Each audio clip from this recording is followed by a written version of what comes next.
Hello,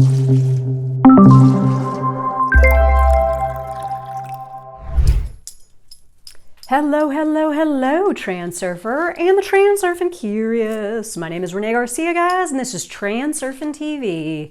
And today on TransurfingTV, Hacking the Technogenic System, Chapter 15, The Appropriate Weight for the Appropriate Body Type. So I'm really interested in what he's going to say here. I'm sure it's going to be a lot of stuff about raw food diet, which he's talked a lot about in this book. Again, might be for you, might not be for you. It's definitely not for me. And I'm not going to feel like, that as he said in one of the previous chapters, that if you take a raw food diet, you're now one of the elite. You're an elitist if you are doing what's right for you. Don't let anyone try to sucker you into buying into a philosophy that works for them, hook, line, and sinker, right? With everything. Take what you can use, and whatever you don't like or doesn't work for you, just get rid of it. I mean, that's what I'm doing, and it works for me. And you know what? Check this out. Talk about appropriate weight for appropriate body type, and I'm not doing a raw food diet. So, and I've got more energy than anyone else I know. I'm, approaching my mid-40s, and it's working for me. Before I get into this, remember to like this video, comment below, subscribe, join us on the Facebook group, all the course links below, and follow me on Instagram, guys. All right, so chapter 15, the appropriate weight for the appropriate body type. This is how you can talk about your physique. By mocking it or by bragging about it. I guess I just got bragged, huh? If you have an athletic body, you may enjoy bragging about it. But if you are like most everyone else, you may mock it instead. But what does wellness mean, and how can it be described? Let us phrase this question in a more interesting form. Can there really be wellness? Let me just stop and say quickly that I have not always been like this. I've had my fair share of struggles physically. I've had times where I've had health problems and put on weight, but mainly mentally, I was definitely in a position of mocking myself for a very, very long time. So sort of fusing to the highest version of me physically, and then also mentally, just accepting myself and relaxing on myself and all that kind of stuff. This has really been the ticket for me. There are very few people who enjoy wellness at this time, if they exist at all. The reason for that is that human beings treat their bodies in a sadistic and brutal way by exposing them to tests that nature does not require and did not devise. Nature could not have predicted that humans would put alcohol in their bodies, poison themselves by smoking, eat food cooked with fire. Well, that's kind of bullshit because, yeah, you know what? Man did invent fire and started cooking food over fire. Surround themselves with chemicals and electromagnetic radiation, or that they would prefer to live an inactive lifestyle instead of the active movement for which their bodies were created. The result is that with the initial diagnosis of an illness, a person is sick and closer to life than death. Then according to a later diagnosis, he is closer to illness than wellness. But in either case, he is not healthy, even if we have to send him to outer space. The hell does that mean? In this context, there are two incorrect concepts. In the first concept, sickness is when something falls under the influence of disease. Since the human body has a large number of precautions, the disease is not easily identified until after it reaches its final stages, when living as before becomes impossible. In the second concept, medicine is able to treat the disease with drugs. Here we will not discuss diseases that cause morbidity, where it is more appropriate to use the concepts of defects because they can be fixed. The problems here is that they are accustomed to fixing all diseases in a practical way. In other words, they treat chronic diseases using ambulatory medicine. You will not be able to fix the road if you only repair the potholes in the spring, and you can make the body intact and healthy if you patch it here and there. The doctors find themselves forced to work to close the holes, but not to remove the causes. They work to reduce the symptoms of the disease only. If your blood pressure rises, you must take drugs to help lower it. If your body temperature rises, there is some medicine to take for lowering it. If you cough, suffocated from coughing, if you cough, suffocated from coughing, if you get a headache, quench it. If any defects occur in your abdomen, put pressure on your stomach. There are many uncountable causes that force the body to remain silent and pause. And even if the sick person lived his entire life taking drugs, the important thing would be that neither the employer nor the doctor would be bothered by his complaint or his pain of illness. What is left now?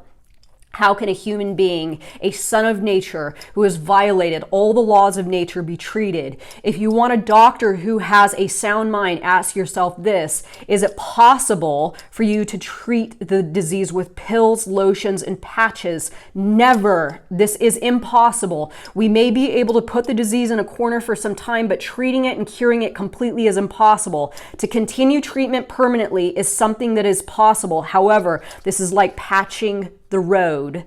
How can we get out of this cycle?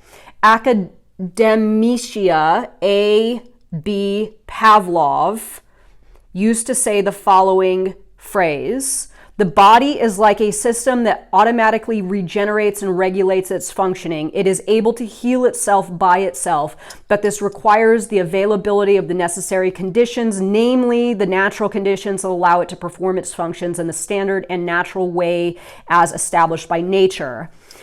Natural feeding and movement are the two main natural conditions. I have stated my opinion before more than once on the subject of nutrition. The discussion here this time is about the necessity of making equivalent physical efforts. What I mean in that physical movement is necessary. This is a fact that everyone knows. People do not think very much about physical movement because most people think this is so obvious that further thought is unnecessary. However, not everything that is simple is also clear, and not everything that is clear is also comprehensible. Here I will try to give a brief and understandable answer in order for the obvious to become understandable as well. Illness is a flood. The disease appears on its own when there is an imbalance in the microcirculation of lymph, which is the fluid circulating between cells. The body, as a system, regulates its work automatically, according to Pavlov. The body directs an avalanche of repair precautions towards the sector where the defect appears. According to the rule, if the transfer of reserves does not encounter any obstacles on its way, then the problem will be addressed. But if the efficiency of the arterial network is too weak to withstand the exceptional sizes, then a flood occurs, which causes inflammation. Arteries turn into dry ducts. The network of blood vessels and veins is usually poorly developed in people who live an inactive lifestyle. The veins atrophy and the vessels narrow. In addition, an unhealthy diet causes plaque to build up on the walls of blood vessels, making the lymph system an old and outdated prevention technique. The result is that the rivers themselves do not dry up, which is true because there is enough blood, but the sewers are the ones that dry up. The river of lymph becomes inundated with water and turns into a small stream or dries up completely. As a result, many negative repercussions arise. Arterial muscles. The heart is unable to pump blood quickly except through large arteries. The blood does not move in the narrow arteries except by specifically contracting the structural muscles. This is why these muscles are called the second heart. As for the lymph and fluid circulating between cells, nature did not create a separate heart to pump them. So their movement is completely linked to the state of structural muscles, arteries, and rivers. A thing that is not used atrophies. Yes, this is true, and by the laws of nature, we will not be able to escape from it. Another situation does not exist, as there is either development or regression. Until the age of 20, the body often develops independently and subjectively, and then things turn out differently. Here, either you make efforts to maintain the development process of your body, or at least keep it in good condition, or it will regress little by little, bit by bit. If you do not use your muscles, the structural muscles that work on the shores of river/arteries will weaken in strength and decrease in number. Accordingly, these muscles will be weak and exhausted in the body, which leads to an inactive lifestyle. There are no unnecessary muscles. Nature does not create anything in vain. If something exists, then there is a purpose to its existence. This also applies to muscles that we do not usually care about. As has been shown, we can understand that the muscles that we do not make an effort to use atrophy. The basic, strict, necessary movements lead to an imbalance in the distribution of the burden. Some muscles are used continuously and repeatedly, while others are used infrequently or not at all. In some places, a lot of the structural muscles congregate, and their number is declining in other places. In some places, there may not be any structural muscles. Think of the Nile Valley being in one place and a barren desert being somewhere else. Is this normal? Of course not. Is this usual? Yes, for the modern person. What can be done about this? Imagine that your structural muscles are the army upon which the security and safety of your life depends. In this case, you must not allow your fighters to be overlooked. You must keep them in a state of complete combat readiness. Always remember that you are either improving or deteriorating. I absolutely agree with this. What I say is evolution or degradation, right? It's either up or down, but there's never any just like flat line. These efforts should be made periodically and regularly, but should not be onerous. Everything should be balanced, like work and rest. Movement should give you pleasure, and if you do not have pleasure, then this means that dirt has accumulated in your body, and therefore you must clean your body. Make sure the exercises that you do are varied so that all muscle groups develop without exception. So as you can see, there is nothing new under the sun. Everything is simple and clear, and now it is also understandable, right? When riverbeds are repaired and structural muscles regain their strength, then diseases will leave you. Your body will become beautiful, radiate health and freshness. Conclusion. Couple of points, and then we're going to wrap it up. 1, at this time, there are only a few healthy people. 2, disease does not appear in the body until it reaches its final stages. 3, people have become accustomed to treat chronic disease with ambulatory medicine. 4, the human body is a system that self-adjusts and renews itself by itself. 5, the main cause of disease in most cases is the imbalance that occurs in the small cycle of the internal environment. 6, the lymph, venous network, and arterial vessels become atrophied in people who follow an inactive lifestyle. 7, because of the contraction of the structural muscles, blood and lymph travel in the same arteries, and that is why they call it the second heart. 8, there is no such thing as a current state, rather there is development or regression. 9, there are no unnecessary muscles. 10, structural muscles are your army to which your security, your safety, and your life itself relate. 11, your effort should be regular and continuous, but not be stressful. 12, the exercises you perform should be as varied as possible. The technical environment takes from us health, energy, attention, awareness, and finally freedom. The issue here is that we see all of this with our own eyes, but we don't pay attention to it. For example, have you seen how much synthetic materials have replaced natural materials in just the last 2 or 3 decades? The realization of the basic principle of transurfing, which is the ability to choose, requires you to be aware, at a bare minimum, that you do not have to limit your choices within the framework of what the technical environment imposes on you.